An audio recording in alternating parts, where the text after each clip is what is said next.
Comme vous le voyez, il fait un petit peu plus frais aujourd'hui. Il y a du vent. J'espère que ça ne va pas parasiter la vidéo. Et donc j'ai mis un habit un petit peu plus sérieux. Et je voulais ouvrir un nouveau format. Donc un format différent de celui que j'ai lancé hier. Et un format qui a pour but de vous apporter de la valeur dans le domaine de la création de contenu et de l'entrepreneuriat. Et pourquoi est-ce que j'ai envie de faire ce format? Parce que assez régulièrement, si vous voulez, je m'interroge sur la qualité du contenu que je publie sur cette chaîne. Vous savez, moi ça me fait marrer de faire des vidéos de réaction à l'actualité, de m'énerver, et puis je pense que vous aimez ces vidéos non seulement parce que peut-être que les sujets vous intéressent, peut-être aussi parce que vous vous sentez moins seul quand vous regardez ces vidéos et que quand vous sentez que quelqu'un pense comme vous, mais ça reste quand même des vidéos qui sont dans le domaine de l'idéologie. Et donc même si peut-être que vous regardez ces vidéos, je sais pas moi, en faisant un dîner, en vous baladant, et que vous les voyez comme un divertissement, c'est aussi important pour moi que mes vidéos vous apportent quelque chose, que mes vidéos vous permettent de passer un cap, que mes vidéos vous permettent d'être bien lancés dans une quête d'indépendance, dans une quête de liberté et dans une quête de réussite. Donc vraiment c'est une crainte que j'ai parfois avec mon contenu, parce que je me rends compte que je passe aussi pas mal de temps à regarder des chaînes de news sur YouTube, et oui ça distrait, mais c'est pas des vidéos dont on ressort tout à fait édifié. Donc je vais continuer à les faire, parce que évidemment moi aussi c'est intéressant pour moi de faire des vues, et puis encore une fois, si vous regardez ces vidéos, c'est peut-être parce qu'elles vous plaisent, mais je voudrais être sûr que sur cette chaîne il y a une dimension qui soit éducative. Donc on a également une dimension éducative avec les vidéos qui visent à vous former à l'investissement, et je pense que c'est une dimension qui est très importante, mais je voudrais qu'il y ait également cette dimension revenu actif, parce que je vous dis souvent ça, hein, le chemin de la liberté c'est d'augmenter votre revenu actif et votre revenu passif. On fait pas mal de vidéos sur la question de comment est-ce qu'on augmente son revenu passif, mais je voulais ajouter cette dimension de l'augmentation de votre revenu actif.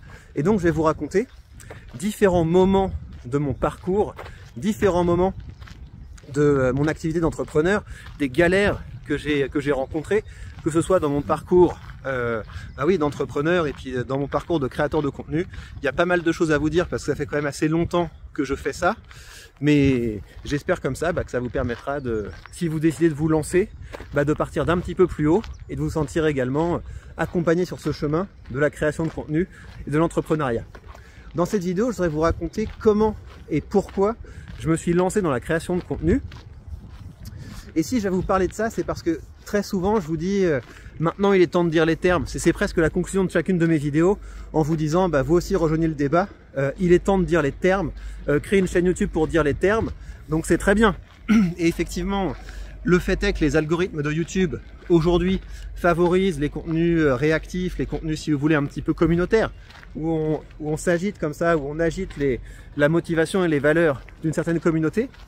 Mais si je suis tout à fait transparent, la manière dont je me suis lancé sur YouTube, c'était pas du tout comme ça, et c'était pas du tout motivé par ça. Et donc même si c'est une bonne idée de prendre la parole sur les réseaux sociaux avec cet objectif de dire les termes, de faire avancer un agenda politique, de faire avancer en fait les causes qui vous tiennent à cœur, c'est également très important pour pas devenir un gourou que un des fondements de votre activité sur YouTube et plus généralement un des fondements de votre activité, ce soit de vouloir apporter de la valeur dans un domaine du savoir qui peut être utile aux autres.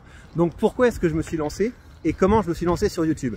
Donc vous le savez peut-être, j'ai commencé mon parcours avec une carrière à l'université, donc ça veut dire que quand j'ai fait mon master, j'avais des bonnes notes et je travaillais bien, je travaillais dur, j'ai fait un bon mémoire, j'ai une bonne relation avec ma directrice de mémoire, et elle m'a proposé de m'accompagner dans un travail de thèse. Donc c'est comme ça qu'en tout cas en Belgique, qu'on peut faire une thèse. Vous devez avoir un promoteur ou une promotrice qui vous soutient et qui dépose un dossier pour vous.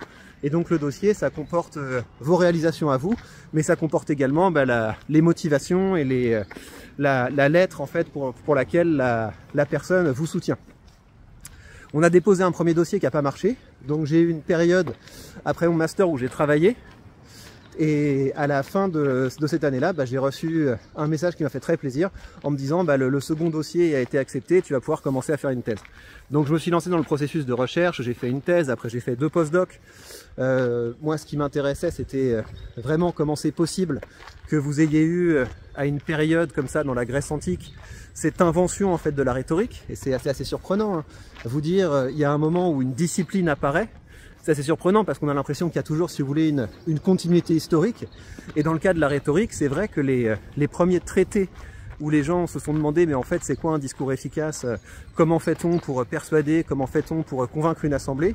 C'est quelque chose qui est quand même très situé dans la Grèce du 5e siècle avant notre ère. Avant ça, vous aviez des trucs, si vous voulez, on pouvait trouver des proto-réflexions sur la rhétorique. Par exemple, en Égypte, vous aviez des traités de scribes pour expliquer comment parler, comment se comporter avec un supérieur, comment se comporter avec un inférieur, etc. Mais une vraie réflexion sur comment on fait un message persuasif, ça pour le coup c'est vraiment quelque chose qui est apparu dans la Grèce antique. Pourquoi? Parce que c'est également dans la Grèce antique que sont apparues les premières institutions démocratiques, donc institutions du type, si vous avez un conflit avec votre voisin, vous n'allez pas avoir un juge, vous devez vous défendre vous-même en face à face à un public, et soit vous réussissez votre performance, le public vote et vous avez gagné, soit vous ratez votre performance et vous avez perdu, il n'y a pas d'appel. Donc c'était vraiment une démocratie directe, il fallait pas trop rigoler avec la prise de parole, et c'est pour ça que vous avez eu des professeurs qui ont commencé à enseigner cette discipline, comme Aristote, comme des sophistes. Et c'est ça qui m'intéressait, c'est est-ce que c'est possible qu'une culture ait effectivement été capable de pousser plus loin la réflexion sur la parole persuasive que toutes les autres cultures avant elle et que toutes les cultures après elle. J'ai été également aussi fasciné par cette notion de pouvoir déclencher des actions par les mots. Et c'est pour ça que je me suis beaucoup intéressé à la fois à la rhétorique dans le sens de l'écriture, vous savez, le style, l'organisation d'un discours, la performance d'un discours, mais je me suis également pas mal intéressé au côté psychologique, à savoir c'est quoi cette connexion qui peut se faire à un moment entre des mots que vous prononcez et puis des choses qui se passent dans la tête des personnes auxquelles vous vous adressez, qui pourront les amener à changer leur comportement. Là ça commence à souffler un peu plus, donc je vais peut-être rebrousser chemin pour que tout ce que je vous dis soit audible. Donc ça c'est pour vous dire ce qui me passionnait. Et quand je vous dis que j'étais passionné, ça veut dire que le matin je me réveillais pour ça, j'avais qu'une envie, c'était d'arriver à mon bureau à l'université, de voir s'il n'y avait pas des nouveaux articles qui avaient été publiés, de voir s'il n'y avait pas des nouveaux livres à la bibliothèque que je pourrais commencer à lire. Et également j'étais passionné par cette idée d'essayer de dépoussiérer les outils qu'on utilisait à l'époque dans la Grèce antique, et également de voir si, quand je faisais faire ces exercices à des étudiants, il se passait quelque chose, est-ce qu'on pouvait évaluer leur progrès, est-ce qu'on pouvait tester véritablement l'efficacité de ces outils. Et pourquoi je vous parle comme ça de cette passion que j'avais? Parce que c'était ça l'origine de mon engagement, en tout cas de ma volonté, à commencer à créer du contenu sur les réseaux sociaux. Si j'ai commencé à créer du contenu sur YouTube, c'est parce que j'étais arrivé à un stade de ma carrière où après avoir fait des post-doctorats, il faut qu'on dépose un dossier pour pouvoir être titularisé. Je vois que ça souffle aussi par là, on va essayer de trouver un peu de répit. Et j'ai pas été accepté. Et donc ce moment où j'ai pas été, vous savez, quand vous n'êtes pas accepté, ça veut dire qu'il y a des personnes à faire passer avant vous, et donc on m'a laissé entendre, mais si tu insistes, peut-être que l'année prochaine ou l'année d'après, ça pourrait être ton tour, etc. Mais je trouve que c'est trop difficile de se lancer dans la vie. Je commençais à être un peu plus âgé, hein. Je pense que là on parle d'une période où j'avais peut-être 26, 27, quelque chose comme ça. J'avais une femme, j'avais des projets d'avoir des enfants, etc. Donc c'est difficile quand même d'arriver à un stade où on se projette dans notre vie d'homme, dans notre vie d'adulte, et puis qu'on se rend compte que notre bonheur, notre avenir, notre destin, ça dépend de commissions qui peuvent dire oui ou qui peuvent dire non. Et donc c'est parce que j'ai dû partir de l'université, et parce que je trouvais ça beaucoup trop triste de ne plus pouvoir enseigner, parce que j'adorais enseigner. Vous savez, il y a des profs qui sont tétanisés à l'idée d'avoir un amphi et qui font des cours qui sont un petit peu soporifiques. Moi j'adorais ça, parce que quand j'avais un amphithéâtre en face de moi, je pensais immédiatement à la Grèce antique, je pensais immédiatement à ces tribunes de prise de parole, et donc j'essayais de faire des cours où une fois que j'avais présenté une technique ou un outil, je changeais cet amphi en une véritable arène de prise de parole, et j'invitais les élèves à faire des performances et les élèves de l'auditoire à les évaluer, etc. Et donc je prenais vraiment beaucoup de plaisir à faire ça. Et c'est parce que j'étais trop... En fait, ça me gênait pas, si vous voulez, de quitter l'univers de l'université. Moi, j'avais évidemment, je rêvais de ce monde où on devient professeur, ou ce monde où on voyage de colloque en colloque, etc. Évidemment que ça me faisait un peu rêver, mais c'était pas ça qui me gênait le plus quand j'ai dû quitter l'université. Ce qui me gênait, c'est que j'adorais transmettre mon savoir. Et c'est pour ça que j'ai commencé à faire des vidéos YouTube à l'origine. C'est parce que je me suis dit, mais en fait, personne ne peut décider que tu vas arrêter d'enseigner ce que tu aimes. Personne ne va déclarer que tu vas plus pouvoir transmettre ta passion. Et donc c'est ça pour moi qui est tellement important quand on se lance aujourd'hui, c'est qu'on doit être animé par une passion. Ça, c'est le premier ingrédient. Et là, je m'adresse à vous, parce qu'il y a pas mal de gens qui regardent ces vidéos, qui se disent tiens, mais moi aussi j'aimerais peut-être bien créer un business autour de la création de contenu, etc. La vérité, c'est que vous êtes peut-être déjà engagé dans tellement de choses. Vous avez peut-être déjà un boulot qui vous prend beaucoup de temps. Vous avez aussi une vie de famille qui vous prend beaucoup de temps. Et si le business que vous créez à côté, c'est pas un business qui vous motive, c'est pas un business qui vous éclate, c'est pas un business qui vous procure du plaisir, vous n'y arriverez pas. L'objectif, c'est que si vous voulez, le moment où vous allez travailler sur ce business, où vous allez travailler sur cette création de contenu, ce soit votre moment de récréation. Ce soit votre moment de récréation dans la journée, et que vous puissiez le faire avec un surplus d'énergie, que ce soit des séances de travail où justement ça vous donne de l'énergie plutôt que de vous prendre de l'énergie. Donc si vous voulez vous lancer dans un side business ou dans la création de contenu, je pense qu'une bonne question à vous poser, c'est de quoi je rêve en fait. Qu'est-ce que j'ai envie d'ajouter dans ma vie? Et ça, c'est un très bon point de départ. Si ce que vous avez envie d'ajouter dans votre vie, c'est du sport, vous allez créer du contenu autour du sport. Si ce que vous avez envie d'ajouter dans votre vie, c'est un peu de bien-être, je sais pas, vous allez créer une chaîne YouTube autour de, je sais pas moi, comment mieux dormir, comment diminuer son stress. Ça peut être n'importe quoi. Peut-être que vous avez envie de mieux manger, peut-être que vous avez envie de faire des économies, de voyager plus, etc. Et dites-vous que toutes ces choses qui ont l'air d'être finalement des hobbies ou de l'ordre du privé, de choses qui n'intéressent pas forcément les gens, en vérité, c'est une très bonne base pour un business, parce que si vous avez un besoin dans votre vie, si vous avez une envie, si vous avez une insatisfaction, dites-vous qu'il y a beaucoup de gens qui doivent être dans le même cas et qui doivent ressentir également ce besoin. Et donc ça veut dire que votre contenu fera du bien à beaucoup de gens. Alors évidemment, une passion, ça suffit pas. Si vous voulez vous lancer, il faut qu'il y ait également une possibilité d'apporter de la valeur.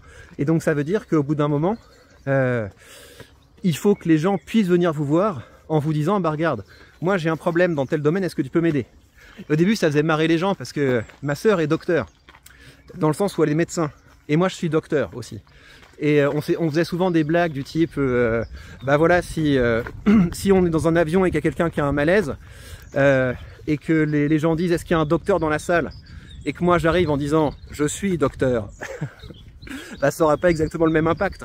Mais en vérité, il y a aujourd'hui plein de gens qui peuvent quand même me contacter pour mon expertise, parce que c'est effectivement possible que des gens, je sais pas, soient dans une espèce ils soient dans un conflit, ou ils aient une espèce de bad buzz qu'ils doivent gérer, ou alors ils ont un projet, ils n'arrivent pas à le faire connaître à un maximum de monde.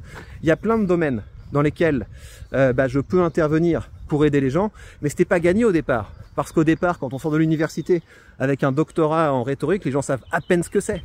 Et il faut faire un travail pour se dire, voilà, j'ai cette passion, il y a cette discipline, mais concrètement, en termes de besoins que les gens peuvent avoir, en termes de problèmes que les gens peuvent rencontrer, en termes de tutos en fait qu'on peut publier, des tutos du type comment arriver à faire ça, comment moins faire ça, comment faire ça sans avoir à faire ça, etc.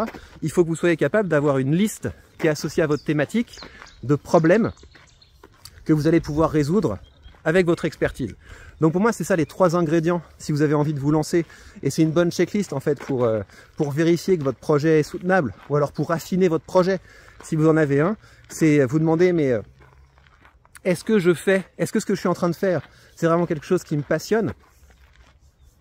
Est-ce que ce que je suis en train de faire, c'est quelque chose qui me fait grandir, et quelque chose qui peut faire grandir les autres, qui peut leur apporter véritablement de la valeur? Est-ce que c'est utile? Et finalement, est-ce que au bout de mon parcours, enfin disons au bout de mon activité, il y a des produits et des services que les gens seraient prêts à acheter pour pouvoir progresser dans leur domaine. J'ajoute une chose, c'est que vous n'êtes pas marié avec une thématique. Vous pouvez très bien, en cours de route, vous dire, bah là, je me rends compte que je suis en train de travailler là-dessus, mais maintenant, ce qui m'anime, c'est vraiment ça. Et moi, j'ai fait ça avec la finance. Si j'ai lancé une chaîne de finance, c'est parce que je passais beaucoup de temps à consommer du contenu sur la finance, parce que c'est la discipline qui, au bout d'un moment, a commencé à m'animer. Et au lieu que ce soit simplement un hobby, bah, je me suis dit, j'aime tellement ce contenu que pour prolonger le plaisir, je vais également créer du contenu du même type. Donc c'est pas parce que je vous dis ça parce qu'il y a beaucoup de gens qui passent du temps à se demander, mais en fait moi j'ai cette passion, puis cette passion, puis cette passion, etc. Et ils procrastinent beaucoup en se disant que s'ils se lancent dans ce domaine, ça ferme des portes. Non, parce que quelle que soit l'évolution de vos priorités et de vos passions, le fait que vous ayez commencé à créer du contenu, que vous ayez pris des routines, des routines toutes bêtes du type comment je me filme, comment je m'adresse avec mon public, comment je m'adresse à mon public, comment je structure mes vidéos, comment je suis capable de prendre un rythme de publication, comment est-ce que j'interagis avec ma communauté. Enfin, c'est tout un tas de choses. Une fois que vous l'aurez mis en œuvre au sein d'une thématique, ça vous aidera beaucoup dans les autres thématiques. Voilà donc pour cette première leçon. Cette leçon donc où je vous ai expliqué pourquoi je m'étais lancé sur YouTube, c'est à la fois par dépit, par revanche et par passion. Et je vous ai expliqué que si dans chacune de mes vidéos, eh bien, je vous dis il est temps de dire les termes, commencez à créer du contenu pour dire les termes, c'est vrai que ça peut être un très bon point de départ, mais quel que soit le domaine dans lequel vous vous lancez, dire les termes n'est pas suffisant. Vous devez également avoir une réflexion sur la valeur que vous allez apporter aux autres, sur la manière dont vous allez faire grandir votre public et avoir une réflexion en termes de produits, de services, de problèmes que vous pourrez régler avec votre expertise. J'espère que ce format va vous aider, j'espère que ce format va vous intéresser.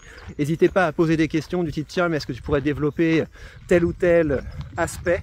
Et je continuerai à vous raconter certains aspects de mon parcours d'entrepreneur et de créateur de contenu, en espérant que tous ceux qui se lancent soient accompagnés et que ceux qui ont envie de se lancer se disent c'est peut-être le moment.